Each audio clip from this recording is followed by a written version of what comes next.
ஆண்டவர் என்னுடைய இருதயத்தில் வந்து இது இல்லாமல் நீ வந்து புதிய வருடத்துக்குள்ளே நீ நுழைஞ்சிடாத அப்படின்னு ஆண்டவர் என்னுடைய இருதயத்தில் பேசினார். இஸ்ரவேல் ஜனங்கள் வந்து 400 ஆண்டுகள் அடிமைத்தனத்தில் இருந்தாங்க. அவர்களுடைய இருதயம் எல்லாம் என்ன இருக்கு அப்படின்னா, எப்படியாவது எகிப்து தேசத்தை விட்டு போகணும் அப்படின்ற ஒரு எண்ணம் மட்டும்தான் இருந்துச்சு. போயிடணும். ஏன்னா ஒரு வருஷத்தினுடைய அடிமைத்தனம் இல்லை, அது கிட்டத்தட்ட 400 years, 400 வருடமாய் அவர்கள் தாத்தாவுக்கு தாத்தா எல்லாரும் வந்து தாத்தா ஊட்டி விடும்போது என்ன ஊட்டி விடுவார்னா, ஒரு நாள்ப்பா, அந்த நாள் நம்ம இங்கே இருக்க மாட்டோம், நமக்காக ஆண்டவர் வச்சிருக்கிற ஒரு கானான் இருக்குது, அங்கே போவோம். அது நமக்கு கைவேலை இல்லாத கட்டப்பட்ட வீடு இருக்கும், அங்கே நல்ல நதி இருக்கும், அங்கே ரொம்ப செழிப்பாக இருக்கும், அங்கே நம்ம ரொம்ப சந்தோஷமாக இருப்போம், அங்கே இந்த அடிமை வேலை இல்லைன்னு பல ஜெனரேஷனா அவங்க சொல்லிட்டே வர்றாங்க. அப்போ ரொம்ப அவசரமா இருக்காங்க. ஆனா ஆண்டவர் என்ன சொல்றாரு அப்படின்னா, உனக்கு 400 வருடம் நீ காத்திருக்கன்னு எனக்கு தெரியும், ஆனா நீ அவசரமா போக முடியாது. நான் ஒரு சிலதை நான் உனக்கு சொல்றேன். நீ கானான் தேசத்துக்குள்ள நீ நுழையும் போது நீ சரியா நுழையல, நீ ஆயத்தமே இல்லாம நீ நுழைஞ்ச அப்படின்னா அந்த ஆசீர்வாதம் உனக்கு கடைசி வரைக்கும் இருக்காது. அதனால ஆண்டவர் அவர்களுக்கு சில கண்டிஷன்ஸை கத்தர் கொடுத்தாரு. இந்த ஓட்ட பந்தயத்துக்காக நம்ம ஸ்கூல்ல ஓடுவதற்காக பார்த்தீங்கன்னா அந்த காலை ஒரு விதவிதமாக வச்சு அப்படியே இருப்பாங்க பாருங்களேன். நம்ம இங்கே கூட நிறைய பேர் ஃபஸ்ட்டு விசிலுக்கு ஓடின ஆட்கள்லாம் இருக்காங்க தெரியுமா? அது பொதுவாக எத்தனை விசில் அடிப்பாங்க, இல்லைனா என்ன கவுண்டிங் சொல்லுவாங்கன்னா 1 2 3 கோ அப்படின்னு சொல்லும்போது நம்ம என்ன பண்ணணும், ஓடணும். நம்ம நிறைய பேர் ஃபஸ்ட்டு ஓடணும்னு நினச்சிட்டு 1 அப்படின்னு சொன்ன உடனே பார்த்தீங்கன்னா 10 ஆட உட்கார்றா, ஏண்டா அவசரப்படுற, டைம் ஆகுதுடா. நிறைய பேர் அந்த மாதிரி. நான் நம்புறேன் என்னன்னா, ஜனங்கள் எல்லாருமே இஸ்ரவேல் ஜனங்களை பொறுத்த வரைக்கும் எப்படா எப்போ போகலாம், அவ்வளவு பாடு, அவ்வளவு உபத்திரமம், அவ்வளவு கண்ணீர் அவங்களுக்கு இருந்துச்சு. ஆனா ஆண்டவர் என்ன பண்றாருன்னா, இல்ல நீ வெயிட் பண்ணு, நீ இதெல்லாம் செய்யணும், எல்லாருடைய வாசல்லையும் இது பண்ணணும், இந்த காரியத்தெல்லாம் கிளீன் பண்ணணும், உன்னை பரிசுத்தப்படுத்தணும், அதற்கு பிறகு நீ கானானுக்குள்ள போயிட்டேன்னா அந்த கானான் உனக்கு ஆசீர்வாதமா அமையும்னு கர்த்தர் உங்களுக்கு சொல்லு. ஸோ ஆனால் அதனால உங்களுக்கு ஆசீர்வாதமான வருஷமா மாறணும் அப்படின்னு சொன்னா கண்டிப்பா இது இல்லாம நீங்க போகவே கூடாது. இன்னைக்கு ஒரு பொருத்தனை எடுத்துருங்க. ஆண்டவரே என்ன இனி இருக்கிற கொஞ்ச நாள் கர்த்தர் உங்களை ஆயத்தப்படுத்திட்டே இருக்கிறார். நீ ஆயத்தப்படு. அப்படி நீங்கள் ஆயத்தப்படுவீர்களானால் கண்டிப்பா நம்புறேன் வருகிற ஆண்டு உங்களுக்கு ரொம்ப வெற்றியாய் ஆசீர்வாதமான ஆண்டாய் கர்த்தர் மாற்ற பண்ணுவார். இன்றைக்கு நீங்கள் உங்களை பரிசுத்தம் பண்ணிக்கொள்ளுங்கள், நாளைக்கு கர்த்தர் உங்கள் நடுவிலே அற்புதத்தை கர்த்தர் கட்டளையிடுவார். ஸோ இன்னைக்கு ஒப்பு கொடுக்கும் போது, இன்றைக்கு ஆயத்தமாகும் போது வருகிற வருஷத்தை நம்ம நல்லா பார்த்துருவோம். ஆமென். நான் ஒரு 4 காரியத்தை வேகமாய் சொல்லி முடிக்கிறேன். நம்பர் 1, முதலாவதாக ஒரு வசனத்தை நம்ம வேதத்தை திறந்து நம்ம வாசிக்க போகிறோம். முதலாவதாக ஆண்டவர் வந்து நம்மிடத்தில் என்ன விரும்புகிறார் அப்படின்னா, வாசிக்கலாம். யாத்திராகமும் நீங்கள் வந்து 33ஆம் அதிகாரத்தை எடுத்துக்கொள்ளுங்கள். யாத்திராகமும் 33ஆம் அதிகாரம் 14வது 15வது வசனத்தை நம்ம வாசிக்க போகிறோம். அதற்கு அவர், என் சமூகம் உனக்கு முன்பாக செல்லும், நான் உனக்கு இளைப்பாறுதல் தருவேன். 15வது வசனம். அப்பொழுது அவர் அவனை நோக்கி, உம்முடைய சமூகம் என்னோட கூட செல்லாமற் போனால் எங்களை இவ்விடத்திலிருந்து கொண்டு போகாதிரும். நல்லா கவனிங்க ஆண்டவருடைய பிள்ளைகளே. இந்த தேவனுடைய தாசனாகிய மோசே இஸ்ரவேல் ஜனங்களை எகிப்து தேசத்திலிருந்து கானானுக்கு வழி நடத்திட்டு இருக்கிறார். அப்போ இடையில வந்து பெரிய துன்பங்களை அவர் சந்திக்கிறார். இந்த ஜனங்கள் எல்லாம் ஆண்டவருக்கு விரோதமாய் முறுமுறுத்து ஆண்டவரை ரொம்ப கோபப்படுத்துறதுனால ஆண்டவர் ஒரு காலகட்டம் வரும்போது சொல்றாரு, மோசே இந்த ஜனங்களை நீ கூட்டிட்டு போ, என்னுடைய சமூகம் உனக்கு முன்பாக செல்லும், இவங்க வணங்கா கழுத்துள்ள ஜனம், அதனால இவங்க கூட வர்றதற்கு எனக்கு அந்த அளவுக்கு விருப்பம் இல்லை, நான் வர முடியாது அப்படின்னு சொல்லு. அப்போ இந்த மோசே சொல்லுகிறார், ஆண்டவரே இல்லை, நீர் எங்களோடு கூட வராதே போனால் நாங்க இந்த இடத்தை விட்டு போக முடியாதுப்பா. எங்களை வந்து விசேஷமானவர்கள் அப்படின்னு இந்த உலகத்துல இருக்கிற எல்லாருமே சொல்றாங்க. நாங்க எதனால விசேஷமானவர்கள் அப்படின்னா, நீர் எங்களோடு கூட வருகிறதுனால அல்லவா. நீங்க எங்க கூட வர்றதுனால தான் நாங்க ஸ்பெஷல். நீங்க எங்க கூட வரல அப்படின்னா நாங்க ஒரு ஸ்பெஷல் கிடையாது. நல்லா கவனிங்க. மோசேயினுடைய கையில ஆண்டவர் கொடுத்திருக்கிற கோல் அவனுடைய கையில தான் இருக்குது. அந்த கோல் வந்து செங்கடலை இரண்டா பிளந்துருச்சு. அந்த கோல் சர்ப்பம் ஆயிருச்சு. அந்த கோலினால இஸ்ரவேல் ஜனங்கள் மத்தியிலே அந்த எகிப்திலே 10 வாதைகள் நடந்தது. ஆண்டவர் சொல்றாரு, எப்பா நான் உன் கூட வராட்டி என்ன, என் கோல் உன் கூட இருக்குல்ல, அதனால அற்புதம் பண்ணிடலாம்ல, கோல் போதும், அவ்வளவுதான், இந்த கோல்ல நான் எல்லாத்தையும் பண்ணிடுவேன். இந்த கோல் கர்த்தர் தந்துட்டாரே, அது போதும், அது போதும். ஆட்களை தந்துட்டாரே, ஆரோன் ஆண்டவர் அவனுக்கு கொடுத்திருந்தார், சரி ஆரோன் அவன் கூட இருக்கிறான்ல, அது போதாதா, அவன் பார்த்துக்குவான். நல்லா நினைச்சுக்குங்க. ஆனால் இந்த தேவனுடைய மனுஷன் என்ன சொல்றாரு அப்படின்னா, ஆண்டவரே நீர் கொடுத்த கோல் என் கூட இருக்கட்டா கூட பரவாயில்ல ஆண்டவரே, நீங்க எனக்கு கொடுத்த ஆரோன் என் கூட இல்லாட்டா கூட பரவாயில்ல ஆண்டவரே, நீர் என்னோட கூட வராதிருந்தால் இவ்விடத்தை விட்டு எங்களை அனுப்பாதிரும். என்னை கேட்கிற அன்பு ஆண்டவருடைய பிள்ளையே, இந்த வருஷம் ஒருவேளை நீங்கள் இந்த கடைசி நேரத்தில் கூட ஜெபிச்சுட்டு இருக்கலாம். இல்ல இந்த வருஷம் முடிகிறதுக்குள்ள நான் ஒரு காரோட தான் உள்ள போயிடணும், நான் ஒரு பைக்கோட தான் உள்ள போயிடணும், நான் அந்த இடத்தை வாங்கிட்டு தான் உள்ள போயிடணும். ஆயிரக்கணக்கான எண்ணங்கள் வந்து இது இல்லாம என்ன அனுப்ப மாட்டேன், எனக்கு ஒரு வேலையை கொடுங்க ஆண்டவரே, எனக்கு ஒரு சம்பள உயர்வை கொடுங்க ஆண்டவரே, ஒரு அங்கீகாரத்தை கொடுத்துருங்க ஆண்டவரே, அதற்கு பிறகு என்ன ஒரு புதிய வருஷத்துக்குள்ள கொண்டு போங்க ஆண்டவரேன்னு நீங்க நிறைய பேர் ஜெபிச்சுட்டே இருக்கலாம். ஆனா நான் சொல்றேன், உங்க ஜெபத்தை மாற்றுங்க. இன்னைக்கு ஆண்டவருடைய சமூகத்தில் என்ன சொல்லணும் அப்படின்னா, ஆண்டவரே புதிய வருஷத்துக்குள்ள நான் காலடி எடுத்து வைக்கிறேன், என் கூட நீங்க வாங்க ஆண்டவரே, என் கூட நீங்க வாங்க ஆண்டவரே. ஒருவேளை உங்க கூட இந்த வருஷம் வேலை வராம இருக்கலாம், சம்பள உயர்வு உங்களுக்கு வராம இருக்கலாம், நீங்க நினைச்ச எதுவுமே உங்களோடு வராம இருக்கலாம். ஆனா ஆண்டவர் மட்டும் உங்களுடைய கரத்தை பிடித்து உள்ளே வருவாரானால் நான் நம்புறேன், ஆண்டவர் செய்கிற காரியம் வாய்க்கும். கர்த்தர் உங்களோடு கூட இருந்தால் பர்வதங்கள் உங்களுக்கு வழி கொடுக்கும். கர்த்தர் உங்களோடு கூட இருந்தால் நீங்கள் ஆசீர்வதிக்கப்படுவீர்கள். கர்த்தர் உங்களோடு கூட இருந்தால் சகலமும் நன்மையாகவே மாறும். ஹல்லேலூயா. ஆண்டவரை பார்த்து எல்லாரும் கேளுங்க, நீங்க கையை பிடிச்சிட்டீங்க ஆண்டவரே, ஆனா இந்த வருஷம் யாரோ ஒருத்தர் இந்த ஜெபத்தில் இருக்கிறவர்கள் ஒருவேளை நீங்கள் பின்மாறி போயிருக்கலாம், ஆண்டவருடைய பிரசன்னம் உங்களுக்கு இல்லாம போயிருக்கலாம், வேலை வேலை வேலை அப்படின்னு நீங்க ஓடி இருக்கலாம், பணம் பணம் பணம் அப்படின்னு நீங்க ஓடி இருக்கலாம். ஒருவேளை இந்த வருஷத்திலிருந்து நீங்க புதிய வருஷத்துக்குள்ள போகிறதற்கு உங்க கையில எல்லாமே உங்க கையில இருக்கலாம், உங்களுக்கு ஒரு குறையும் இல்லை. புது வருஷத்துல நீங்க ட்ரெஸ் எடுக்கிறதுக்கு உங்க கையில பணம் இருக்குது, நீங்க நல்ல சாப்பாடு சாப்பிடுவதற்கு உங்கள்கிட்ட நல்ல வசதி இருக்குது. நான் ஒன்றும் வெறுங்கையா புதிய வருஷத்துக்குள்ள போகல, ஒரு நல்ல ஆசீர்வாதத்தோட தான் போறேன் அப்படின்னு நீங்க நிறைய பேர் இருக்கலாம். அவ்வளவுதான், அவ்வளவுதான். இல்லை இல்லை, நான் சொல்றேன், 1000 வேலைகள் சம்பளங்கள் உயர்வுகள் இருந்தாலும் இயேசு உங்க கூட வராம புதிய வருஷத்துக்குள்ள நான் போக மாட்டேன்னு யார் தீர்மானம் எடுக்கிறாங்களோ அவங்கள தான் கர்த்தர் வெற்றியாய் நடத்த போறார். அல்லேலூயா. கையை உயர்த்தி ஆண்டவரிடத்துல கேளுங்க, ஆண்டவரே நீங்க என் கூட வரணும் ஆண்டவரே. சொல்லுங்க, முழு பலத்தோட சொல்லுங்க, ஆண்டவரே எனக்கு வேற ஒன்றும் வேணாம், என் கரத்தை பிடிச்சு என் தோள் மேல கையை போட்டு, ஆண்டவரே புதிய வருஷத்துக்குள்ள நான் நுழையும் போது நான் மட்டும் இல்லை, இன்னைக்கு நான் மட்டும் தனியா தான் இருக்கேன், என் கூட வர்றதுக்கு யாரும் இல்லை ஆண்டவரே. புதிய வருஷத்துல நினைச்சு பார்த்தா என் கூட வர்றதுக்கு ஒண்ணுமே இல்லை ஆண்டவரே. ஆனா இன்றைக்கு போதகர் சொல்றது மாதிரி என் கையை உயர்த்தி ஒண்ணு மட்டும் கேட்கிறேன், நீங்க என் கூட வந்தா செங்கடலை தாண்டுவேன், நீங்க என் கூட வந்தா மதுல தாண்டுவேன், நீங்க என் கூட வந்தா எதிரியை சமாளிப்பேன், நீங்க என் கூட வந்தா எனக்கு உயர்வு வேண்டும். இன்றைக்கு நான் ஜெபிக்கிறேன், என் கூட நீங்க வாங்க ஆண்டவரே. சொல்லுங்க, முழு பலத்தோட சொல்லுங்க, நீங்க என் கூட, ஆண்டவரே நீர் என் கூட வரலன்னா புது வருஷத்துக்குள்ள என்ன அனுப்பாதிருமா ஆண்டவரே.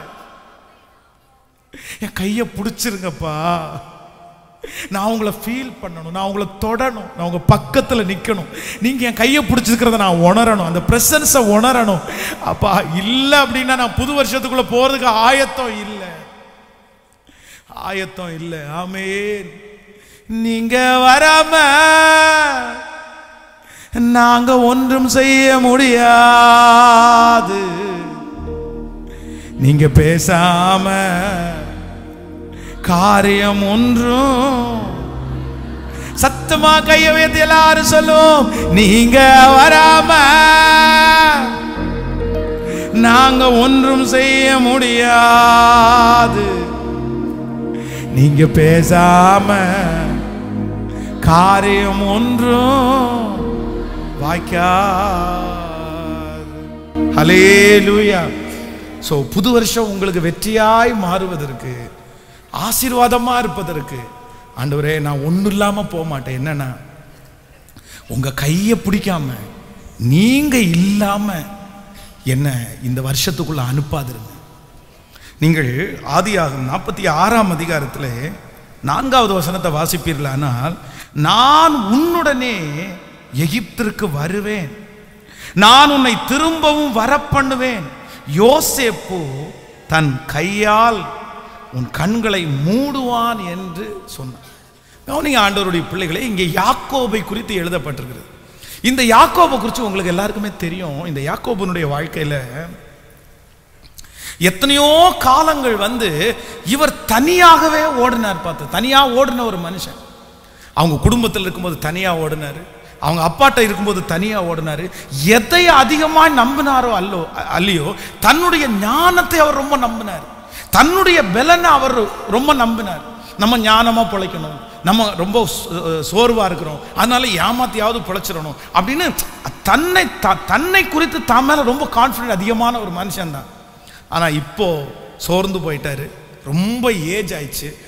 அவருக்கு முன்பாக 15 ஆண்டுகளுக்கு முன்பாக காணாம போன ஒரு பையன் பெரிய பெரிய ரதங்களை அனுப்பியிருக்கிறார். அதான் நம்ம ஊர் பணக்குப்படி பார்த்தா BMW, ஆடி, பென்ஸ் கார் அந்த மாதிரி அவங்க மகன் 15 வருஷத்துக்கு முன்னாடி காணாம போன பையன் அவ்வளோ பெரிய கார் அனுப்பி, ஒரு கார் அப்பாவுக்கு அவங்கள பந்தோஸ்தா கூட்டிட்டு வர்றதுக்கு இன்னும் நிறைய கார் அனுப்பி, நான் நல்லா இருக்கேன்ப்பா, கடவுள் என்ன ரொம்ப ஆசீர்வதிச்சிட்டாரு, நீங்க வாங்கன்னு கூப்பிட்டு அந்த மாதிரி அந்த ஒரு சிச்சுவேஷன். இவங்க இருக்கிற இடத்துல பயங்கரமான பஞ்சம், சாப்பாட்டுக்கு வழி இல்லை, சாப்பாட்டுக்கு பல கிலோமீட்டர் தூரம் போய் தன்னுடைய மகன் இருக்கிற இடத்துல சாப்பாடை வாங்கிட்டு வரணும். அதுதான் அவங்களுடைய நிலைமை. சாப்பாடு இல்லை, தண்ணி இல்லை, எங்கு பார்த்தாலும் பஞ்சம். தன்னுடைய மகன் வண்டி அனுப்பியிருக்கிறான், தன்னுடைய மகன் உயர்ந்த இடத்துல இருக்கிறான்.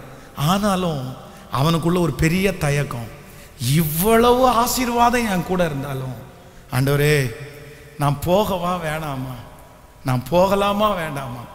அப்பதான் ஒரு வார்த்தை வருது, நீ எகிப்திற்கு போகிறதுக்கு பயப்படாதே, நான் உன்னோடு கூட எகிப்திற்கு வருவே. இந்த ஜபத்தில் இருக்கிற இந்த சத்தத்தை கேட்கிற ஆண்டவருடைய பிள்ளையை, யாரோ ஒருத்தர் இந்த யாக்கோபை போல இந்த இடத்துல இருக்கலாம். பாஸ்டர் எனக்கு விருப்பமே இல்லை பாஸ்டர், ஒரு புது வருடம் பார்க்குறேன் அப்படின்ற சந்தோஷம் எனக்குள்ள சுத்தமா இல்லை. நான் வெறுங்கையா இந்த வருஷத்தை நான் ஆரம்பிச்சேன், நான் இந்த வருஷத்தை வெறுங்கையா முடிக்க போறேன், நான் கொண்டு போறதுக்கு எதுவுமே என்கிட்ட இல்லை, இழந்ததுதான் நிறைய இருக்குது. இந்த வருஷத்துல இழந்தேன், இந்த வருஷத்துல என்னை விட்டு போயிருச்சு, இந்த வருஷத்துல என் வேலை எடுக்கப்பட்டுருச்சு, தொழில் இல்லை, நான் ஒண்ணுமே இல்லாம போறேனே அப்படின்ற கலக்கத்தோட இருக்கிற ஒவ்வொரு பிள்ளைகளை பார்த்து ஆண்டவர் கையை கொடுத்து பேசுறாரு, மகளே மகனே, இல்ல நீ எதுவுமே இல்லாம இந்த புது வருஷத்துக்குள்ள காலடி எடுத்து வச்சாலும் உன் கூட இந்த உலகத்திலே இருக்கிறதுல பெரிய சொத்து, யாருமே கொடுக்க முடியாத சொத்து, யாருமே கொடுக்க முடியாத சொத்து, உங்களுடைய பிரயாசத்தினால், உங்களுடைய வேலையினால், உங்களுடைய சாதுரியத்தினால் சம்பாதித்து கொண்டு போக முடியாத ஆண்டவராகிய இயேசு கிறிஸ்து உன் கரத்தை பிடித்து வாக்கு கொடுக்கிறார், நான் உன்னோடு கூட புதிய வருஷம் கடந்து வருவேன், உன் தொழிலிலே கடந்து வருவேன், ஆண்டு முழுவதும் ஹல்லேலூயா இதுவரையிலும் நடத்தின கர்த்தர் வாக்கு கொடுக்கிறார், நான் உன்னோடு கூட நடந்து வருவேன். ஆமென் சொல்லுவோம். கர்த்தருடைய பிள்ளைகள் எல்லாரும் கர்த்தருக்கு முன்பாக உங்களுடைய இருதயத்தை திருப்புங்க. சொல்லுங்க, ஆண்டவரே எனக்கு ஒன்றும் இல்லைனாலும் பரவாயில்ல, எனக்கு ஒன்றும் இல்லைனாலும் பரவாயில்ல. நேற்றைக்கு இந்த வார்த்தையை தியானித்து படுக்க போகும்போது நான் ஆண்டவரிடத்தில் அப்படிதான், ஆண்டவரே நான் ஒரு புது வருஷத்துக்குள்ள நுழையும் போது எனக்கு ஒன்றுமே இல்லைனாலும் பரவாயில்ல, நீங்க என் கையை பிடிச்சி, தொடர்பை அற்று போனவர்கள், கரத்தை விட்டு விட்டு தூரம் போனவர்கள், இந்த ஜெபத்தில் இருக்கிற நிறைய பேரை ஆண்டவர் தேடிக்கொண்டே இருக்கிறார். இந்த வர்ற வருஷமாவது கர்த்தரோட நீங்க நடப்பீங்களா? நீ தனியாக பிரயாசப்பட்டது போதும் தேவ பிள்ளையே, தனியாக பிரயாசப்பட்டது போதும். இனி என் பயணம், இனி எனக்கு இருக்கிற புதிய வருடம் என் தேவனோடு மாத்திரமே. என் கர்த்தரோடு மாத்திரமே. கைகளை உயர்த்தி சொல்லுங்கள், ஆண்டவரே உங்க இருதயம் அப்படியே ஜெபத்தினால நிரம்பட்டும். அதான் மோசே சொல்லுகிறார், ஆண்டவரே நீர் எங்களோடு கூட வராவிட்டால் இந்த இடத்தை விட்டு எங்களை அனுப்பாது, எங்களை அனுப்பாது, எங்களை அனுப்பாது. எங்க கரத்தை புடிங்க ஆண்டவரே, எங்க கரத்தை புடிங்க ஆண்டவரே. நீங்க என் கூட வாங்க ஆண்டவரே. எனக்கு முன்பாக பெரிய பர்வதம் முன்னாடி நிக்குது. எப்ப விழத்தள்ளலாம் அப்படின்னு மனுஷன் காத்து கிடக்கிறான். இவனுக்கு மரணம் வராதா, இவன் விழமாட்டானா, இவன் குடும்பம் ஒண்ணும் இல்லாம போகாதா, எத்தனை பேர் எதிர்பார்த்துட்டு இருக்காங்க. ஆனாலும் அவர்கள் கண்களுக்கு முன்பாக நான் தலை நிமிர்ந்து வாழும்படி என் பலத்தால என் வேலையை நிறுத்த முடியாது, என் பலத்தால என் குடும்பத்தை நிறுத்த முடியாது. புது வருஷத்துக்குள்ள நுழைகிற எனக்கு ஒரு பலன் தேவை, அது உங்க பலன். அதனால இந்த செய்தியிலே என் கையை உயர்த்தி ஜெபிக்கிறேன். சத்தமா சொல்லுங்க, நீங்க என் கூட வாங்க ஆண்டவரேன்னு.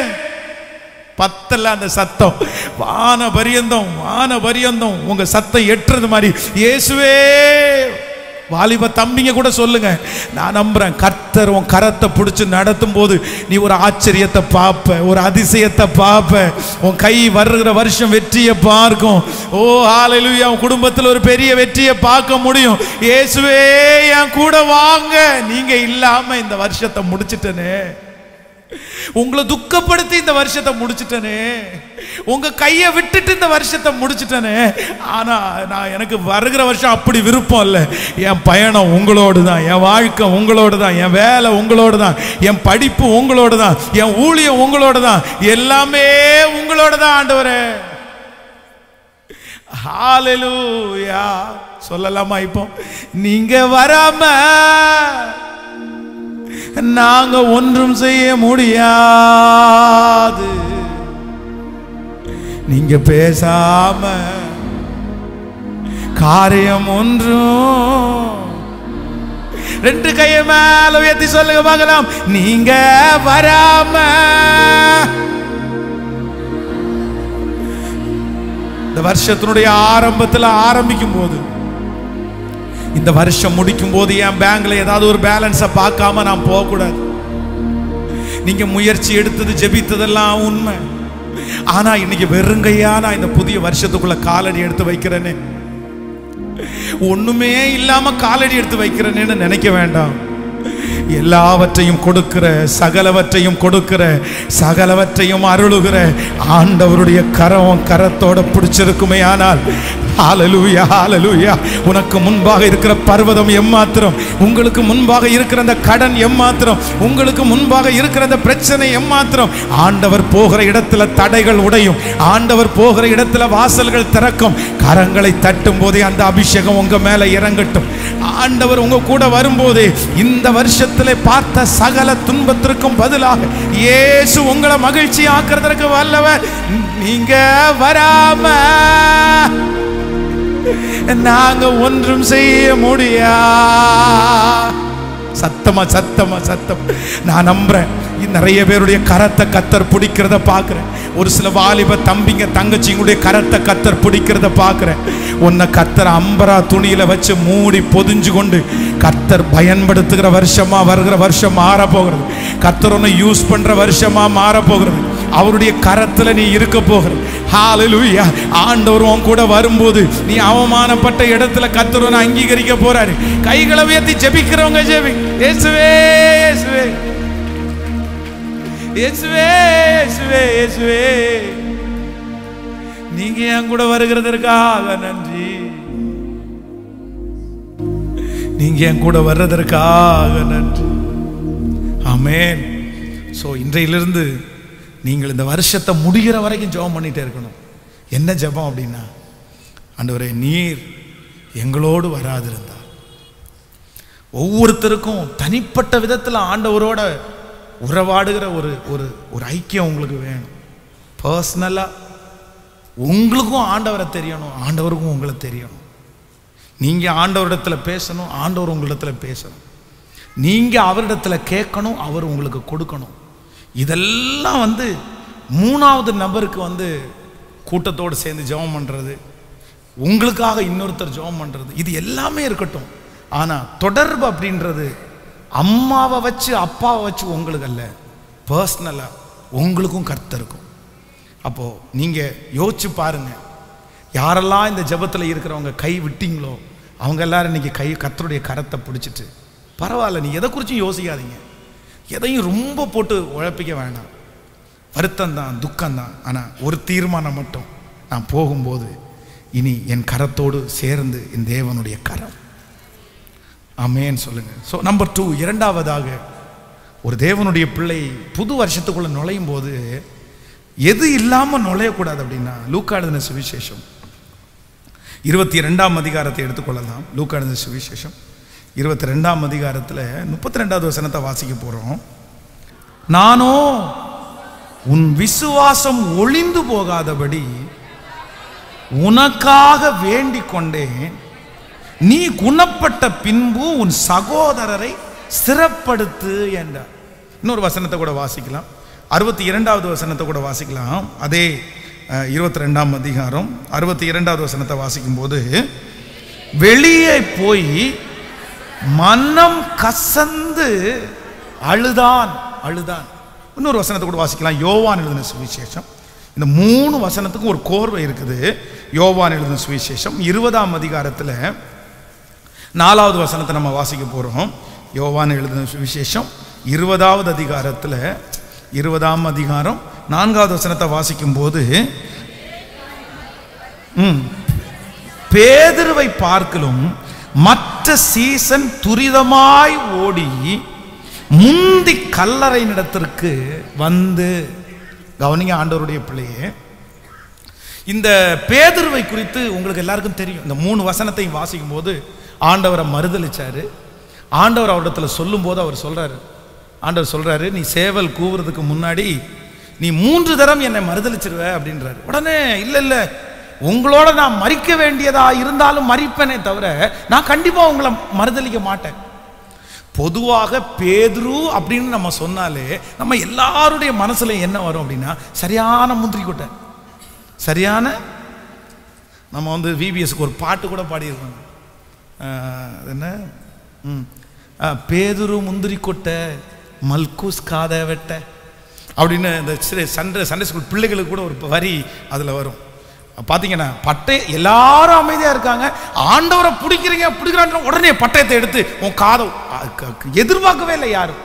ஒருவேளை இவன் பட்டயத்தை எடுக்கிறத கொஞ்சம் வேகம் கரைவாக எடுத்திருந்தான்னா ஆண்டவர் பார்த்த உடனே சொல்லியிருப்பாரு, போடுறா அமைதியாடுறா அப்படின்ட்டு இருப்பாரு. ஆனால் யாருமே கணிக்கிறதுக்கு முன்னாடி எடுத்து போட்டான் பாருங்க அதில் முந்திரி கொட்டை.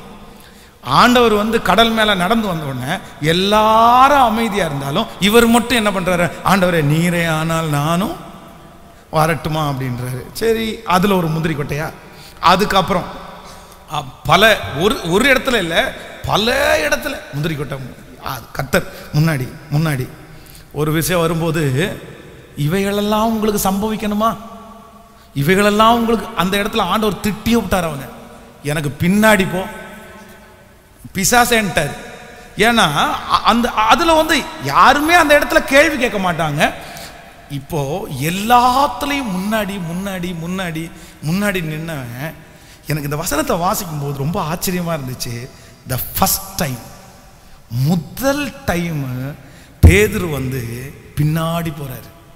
நீங்க வாசிங்க அந்த வசனத்தை, 4வது வசனம், பேதுருவை பார்க்கிலும் மற்ற சீசன் துரிதமாய் ஓடி முந்தி கல்லறையிடத்திற்கு வந்து. எப்போ யாருதான் முன்னாடி போவா? இப்போ ஆண்டவராகிய இயேசு கிறிஸ்து உயிரோட எழும்பி இருக்கிறாரு. கல்லறைய அந்த சூழ்நிலை வந்து இவன் தான் ஃபர்ஸ்ட் போகணும். எல்லாம் ஒருவேளை இவன் நல்ல மனசோட இருந்திருந்தான் அப்படின்னா, அவன் நல்ல இருதயத்தோட இருந்திருந்தான்னா கண்டிப்பா அவன் தான் முன்னாடி போயிருப்பான். நான் போறேன், நான் ஃபர்ஸ்ட் பார்க்கணும், வர்றீங்களா வரலையா, நீங்க வந்தாலும் சரி வரலான்னு சரி நான் பார்த்துருவேன். ஆனா அவனுக்குள்ளே இருந்த குற்ற மனசாட்சி அவனை என்ன பண்ணிருச்சு அப்படின்னு சொன்னா, அப்படியே ஸ்லோவாக்கிருச்சு. நான் எல்லாம் போனா ஆண்டவர் ஏத்துக்குவாரா?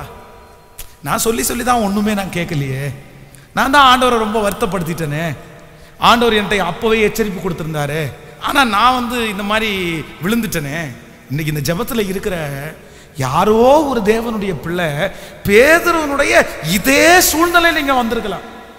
ஆண்டவர் என்னை எப்படி பாச ஏத்துக்க முடியும்? நான் அவ்வளோ நல்லவனா? நல்லா கவனிங்க, உங்களுடைய பாவம் வந்து உங்களோட இருக்கிற வரைக்கும் சரி, சில டைம்ல ஓகேன்னு ஆண்டவர் உங்களை மன்னிக்கிறார், ஆண்டவர் உங்களை தூக்கி எடுக்கிறார். ஆனா இன்னொருத்தருக்கு உங்களுடைய பாவம் கடந்து போகும்போது ஜாக்கிரதையா இருக்கணும். மற்றவர்களுக்கு இடரல் உண்டு பண்ணுகிற நீங்கள் யாரா இருந்தாலும் கர்த்தர் சொல்கிறார், உங்களுடைய கழுத்தில் எந்திர கல்லை கட்டி சமுத்திரத்தின் ஆழத்துல ரொம்ப கேர்ஃபுல்லா இருக்கணும். நீங்க நம்முடைய சில தவறுகள் இல்லாத மனிதர்கள் யாரும் இல்லை. சில தவறுகள் பர்சனலா தனிப்பட்ட விதத்துல, அது தனிப்பட்ட விதத்துல நீங்க மன்னிப்பு கேட்டுக்கலாம். ஆனா 4 பேருக்கு தெரிகிறது மாதிரி 4 பேருக்கு முன்னாடி வச்சு அடுத்தவர்கள் இடரல் உண்டு பண்ற அளவிற்கு நீங்க விழுந்து போகும்போது எச்சரிக்கையா இருங்க. கர்த்தருடைய கோபம் உங்க மேல வந்து. அப்போ இவருக்குள்ள ஒரு கான்சியஸ், கில்ட்டி கான்சியஸ், சரி ஆண்டவர் என்ன மன்னிக்க மாட்டார் அப்படின்னு. ஆனா ஆண்டவர் பாருங்க, உயிரோட எழுந்த உடனே எல்லாரும் நிக்கிறத பார்த்துட்டு ஆண்டவர் ஃபர்ஸ்ட் யாரை தான் கேட்டார் அப்படின்னா, பேதுரு எங்கப்பா? அவன் அந்த சீடர்கள் வந்து ஆண்டவரிடத்துல கேட்டார், எப்பா எங்களை கேட்கல, இவ்வளவு இப்பதான் அவர் உயிரோடு எழும்பி வந்திருக்கிறாரு. அவர் யாரை கேட்டாரு? உன்னை கேட்டாருப்பா, உன்னை விசாரிச்சாருப்பா. இவன் மனசு அப்படியே உடஞ்சிருச்சு. சே, இவ்வளவு துரோகம் பண்ணி இவ்வளவு ஆண்டவருக்கு பிரியம் இல்லாத நடந்தோம், என்ன கேட்டாரா? நான் எங்கன்னு கேட்டாரா? நான் அவரை பார்ப்பேன். இந்த ஒரே ஒரு நன்றி உள்ள உணர்வு சிறைச்சாலைக்கு போகும்போது சந்தோஷமா போனாரு. அவரை இயேசுவை போல வாரினால அடிக்கும் போது இன்னும் கொஞ்சம் அடிங்க, எனக்கு சந்தோஷமா இருக்குன்னு சொன்னாரு.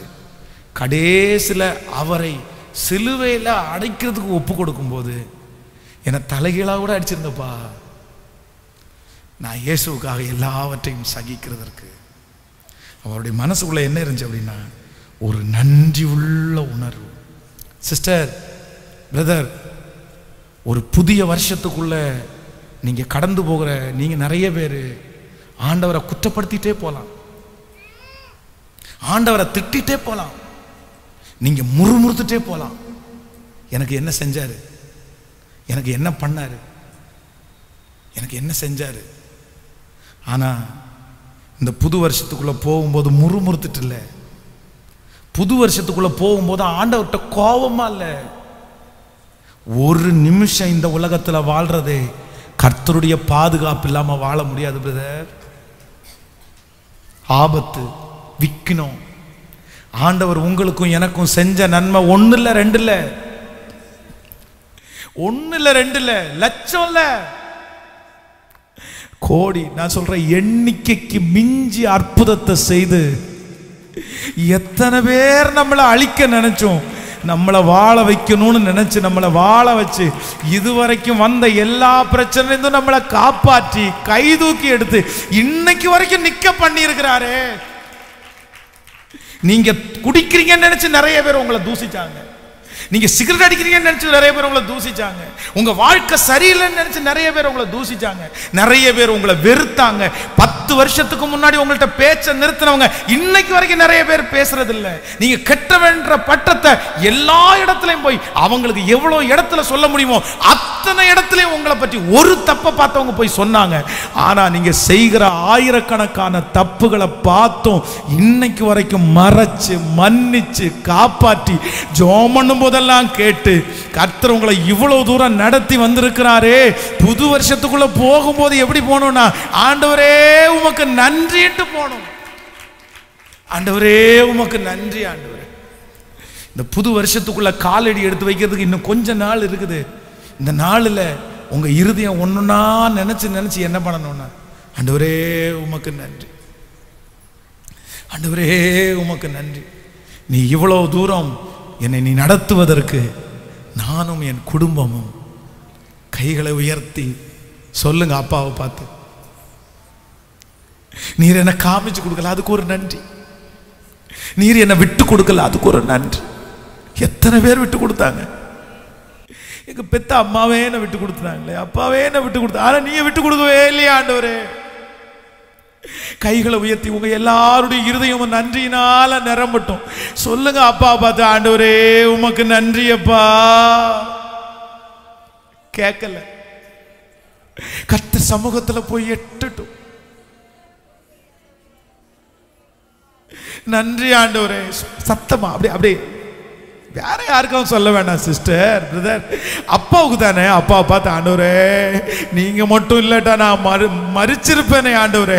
இத்தனை நடந்தும் அந்த பேதுருவை போல என்னை இவ்வளவு அழகா நேசிக்கிறீங்களே, என்னை பற்றி எல்லாம் அறிந்திருந்தும் என்னை நேசிக்கிற ஒரு நல்ல தகப்பன். ஹல்லேலூயா. கூரை ஒன்றும் இல்ல, என்ன நிறைவாக நடத்துறீங்க.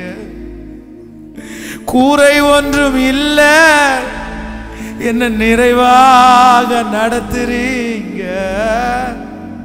நன்றி சொல்ல வார்த்தை இல்ல, நலமாக நடத்து. நன்றி சொல்ல வார்த்தை இல்ல. ஓ ஹல்லேலூயா.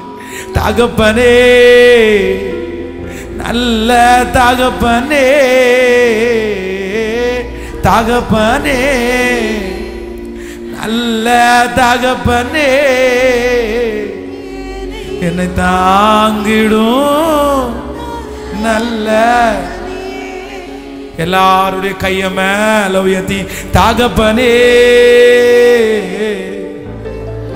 சத்தமா ஹல்லேலூயா, ஹல்லேலூயா. சத்தமா ஏசப்பாட்ட நன்றி சொல்லிட்டே இருங்க பார்க்கலாம். சொல்றவங்க எல்லாம் நன்றி சொல்லுங்க. நிமிஷந்தோறும் என்ன விசாரிச்சதற்காய், என்னை காப்பாற்றுவதற்காய், என் குடும்பத்தை காப்பாற்றுவதற்காய், எனக்கு ஊழியத்தை தந்ததற்காக நன்றி ஆண்டவரே, நன்றி ஆண்டவரே, நன்றி. எத்தனை நன்மை நீங்க என் வாழ்வில் செஞ்சீங்க, எத்தனை நன்மை. எதை கண்டு நீங்க என்னை இவ்வளவா, எதை கண்டு என்ன, எத்தனை நன்மை நீங்க என் வாழ்வில் இயேசுவே. எத்தனை நன்மை நீங்க என் வாழ்வில், எதை கண்டு நீங்க என்னை இவ்வளவா. இப்ப கைய மேல உயர்த்தி நன்றி, முழு முழு பலத்தோடு, முழு பலத்தோடு மனசார அப்பா பார்த்து சொல்லுங்க சிஸ்டர், மனசார அப்பா பார்த்து சொல்லுங்க பிரதர். எஸ் எஸ், உங்க இருதயம் இப்பவே ஆரம்பிச்சிருட்டும் அந்த நன்றி உள்ள உணர்வோடு. புதிய வருஷத்துக்குள்ள போகும்போது, நன்றியோட போகும்போது ஒரு புதிய பலம். நன்றியப்பா, நன்றி, நன்றியப்பா. உங்க ஜெபங்கள் கர்த்தர் சமூகத்தில் ஏற்றுக்கொள்ளப்படுகிறது. உங்களுடைய நன்றிகள் கர்த்தர் சமூகத்தில் ஏற்றுக்கொள்ளப்படுகிறது. நன்றியப்பா, நன்றி, உமக்கு நன்றி. ஹல்லேலூயா. கைகளை உயர்த்தி ஒரு ஹல்லேலூயா சொல்லலாம். ஸோ ஒரு புதிய வருஷத்துக்குள்ள கடந்து போகும்போது நம்பர் 2, இரண்டாவதாக, ஃபர்ஸ்ட் நம்பர் 1, முதலாவதாக எதோட போகணும் அப்படின்னா ஆண்டவரோட தான் உள்ள போகணும். கர்த்தர் இல்லாமல் நீங்கள் ஸ்பெண்ட் பண்ணுங்க. நம்பர் 2, ரெண்டாவதாக நன்றியோட, நன்றியோட தேங்க்ஸ் சொல்லிட்டே பத்தாது, நாள் பத்தாது. போங்க, முடிஞ்சா நியூ இயருக்குள்ள, இந்த புது வருஷத்தை சந்திக்கிறதுக்குள்ள இங்கே இருக்கிற எல்லாருமே ஒரு டைம் ஜிஹெச் ஹாஸ்பிட்டலுக்கு கண்டிப்பாக போங்க. நீங்கள் போய் கேன்சர் செக்ஷன் அங்கே போங்க, கண்டிப்பாக அதை பாருங்கள். ரெண்டாவது ஃபயர் ஆக்சிடெண்ட்டு அந்த செக்ஷன் போங்க. மூணாவது இந்த ஆக்சிடெண்ட்டு, இந்த 3 இடத்தையும் கண்டிப்பாக நீங்கள் பாருங்கள். வாலிப தம்பிகளுக்கு தங்கச்சிகளுக்கு சொல்கிறோம், வாழ்க்கையிலே நீ போக வேண்டிய மிக முக்கியமான இடம் அப்படின்னா ஜிஹெச் ஹாஸ்பிட்டல். நீ கண்டிப்பாக அங்கே போகணும். உன் வாழ்க்கையில் மஸ்ட்டு. ஒரு மாதத்துக்கு ஒரு டைமாவது நீ போயிருப்பா. நீ கண்டிப்பாக சொல்கிறேன், நீ ஆண்டவரை விட்டு தூரம் போகவே மாட்டேன். ஆண்டவர் உன்னை எவ்வளவு நல்லா வச்சிருக்கிறன்றது அங்கே போய் தாங்க நீ கற்றுக்க முடியும்.